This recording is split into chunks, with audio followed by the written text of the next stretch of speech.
이 질문을 가장 많이 물어보세요. 알고 계시면 좋을 것 같아요.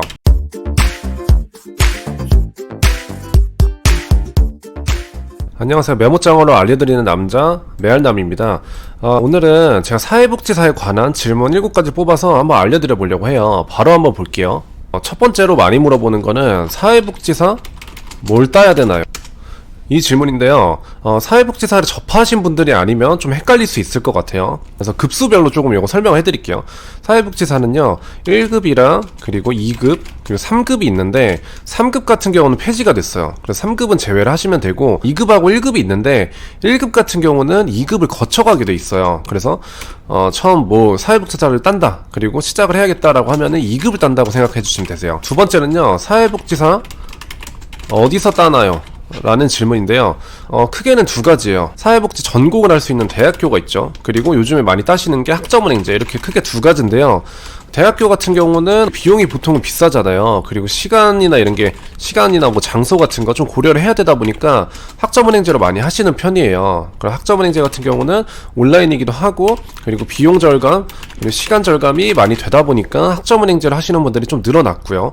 그래서 사회복지사를 어디서 따냐고 물어보시면 대학교랑 그리고 학점은행제 이렇게 크게 두 군데로 좀 나눌 수 있을 것 같아요. 세 번째는요 사회복지사 취업되나요? 이 질문인데요. 이 질문을 가장 많이 물어보세요. 그래서 이 질문에는 별표를 조금 쳐놓을게요. 일단 사회복지사 취업이라고 하면은 정말 다양한데요. 왜냐면 사회복지사가 범위가 엄청 넓은 편이에요. 그게 이제 보통은 장애인 복지관을 많이 이제 희망을 하시고 그리고 청소년, 아동 아니면 노인 이렇게 크게 한 4가지 정도로 보시면 되는데 범위가 다양한 만큼 취업처도 다양해요. 그래서 취업이 되냐라고 단순하게 물으시면은 취업은 가능해요. 대신 취업을 할 때 학점은행제도 마찬가지고 그리고 대학교에서 사회복지사를 취득하시는 분들도 마찬가지고 한데 취업을 할 때 내가 좀 원하는 분야가 있어야 돼요. 그래서 취업은 가능하지만 분야 설정을 꼭 해놔야 된다라고 알고 계시면 좋을 것 같아요. 학점은행제로 이제 취득하시는 분들이 그런 경우가 많은데 그냥 복지사 자격증만 따시면은 사실 취업하기가 어려울 수 있어요. 그래서 내가 어떤 기관으로 취업을 하고 싶은지 그 기관에서 나한테 요구하는 능력이 뭔지 이런 거 좀 파악을 해두셔야 돼요. 분야를 설정하고 준비를 조금 해놔야 유리하다라는 거죠. 그리고 네 번째는요 학점은행제 사회복지사 차별. 그러니까 학점은행제로 사회복지사를 취득하신 분들에 대한 차별이 있냐 이 얘기예요. 저는 개인적으로 볼 때 어느 정도 인식의 차이는 있다고 봐요.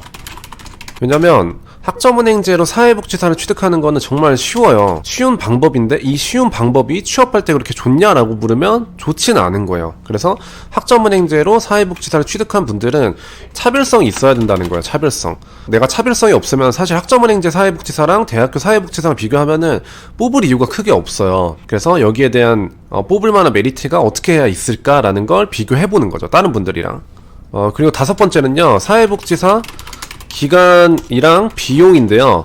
이거는 학점은행제에 대한 질문을 많이 물어보신 것 같아요. 대학교 같은 경우는 학비가 거기 나와 있으니까요. 학점은행제 기준으로 하는 건데 기간 같은 경우는 학력에 따라 달라져요. 내가 고졸이냐 대졸이냐가 중요한 건데 고졸 같은 경우는 보통 짧아야 1년 2개월에서 1년 10개월 정도 걸려요. 그리고 대졸 같은 경우는 1년 2개월 정도 걸려요. 그래서 따져보면은 고졸이랑 대졸이랑 큰 차이는 없어요. 근데 그 이유가 수업으로 들어야 되는 학점이 존재하는데 이게 과목수로 치면 17과목이에요 17과목을 들으려면 3학기가 걸리게 돼 있어요. 그래서 이 기간 차이는 대학교랑 따지자면 차이는 있겠지만 대신 고졸이랑 대졸이랑 큰 차이는 없고 그리고 고졸 같은 경우는 내가 기간을 어떻게 이제 이수할지 선택을 조금 할 수 있어요. 그리고 비용 같은 경우는 행정적인 처리를 하는 거, 그러니까 수수료 들어가는 개념이죠. 그거랑 이제 수업을 듣는 거랑 좀 나눠져요. 그래서 학습자 등록이라고 이제 등록하는 게 있는데 요거는 4,000원이면 가능해요. 그리고 나중에 학점을 듣고 신청하는 학점 인정 신청, 요거는 학점당 1,000원이에요. 그래서 학점당 이제 비용이 조금 바뀌는 거 크진 않죠. 그리고 수업비가 가장 큰데 수업이 보통 한 5, 60만원 정도 해요. 한 학기에. 그래서 한 달로 치면 한 10만원대 10만원 조금 안 되는 비용 이 정도로 칠 수 있을 것 같아요. 근데 수업비 같은 경우는 교육원마다 차이는 있어요. 그래서 사회복지사 기간이랑 비용 같은 경우는 조금씩 차이가 있다는 거 알아두셔야 될 것 같아요. 그리고 여섯 번째는요 어떻게 신청하나요? 그래서 신청하는 방법을 물으시는 건데, 신청 같은 경우는 이것도 학점은행제겠죠 일단.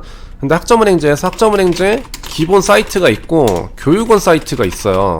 행정적인 처리들은 기본 사이트 국가평생교육진흥원이거든요. 여기서 학습자 등록이랑 학점 인정 신청을 하시는 거고, 교육원 사이트에서는 수업을 들어요. 그래서 이 기관이 나눠져 있는데, 기본 사이트에서 학습자 등록을 먼저 해도 상관없고 교육원 사이트에서 먼저 해도 상관없어요. 근데 보편적으로는 교육원을 먼저 찾아서 상담을 받아보시는 분들이 많아요. 교육원 자체 상담이든 아니면 사회복지사 전문으로 하는 분들 상담이든 이렇게 선택을 좀 할 수 있는 거죠. 그리고 마지막으로 7번째는 제가 약간 드리는 꿀팁 같은 건데, 싸게 하는 꿀팁이요. 싸게 하는 꿀팁. 비용이 좀 많이 부담된다. 여기서 말씀드리는 5, 60만원 있잖아요. 요거는 보통 플래너가 껴있는 비용이에요. 그래서 플래너 같은 경우는 담당자거든요. 담당자. 내가 수업을 들으면서 나를 도와줄 담당자예요.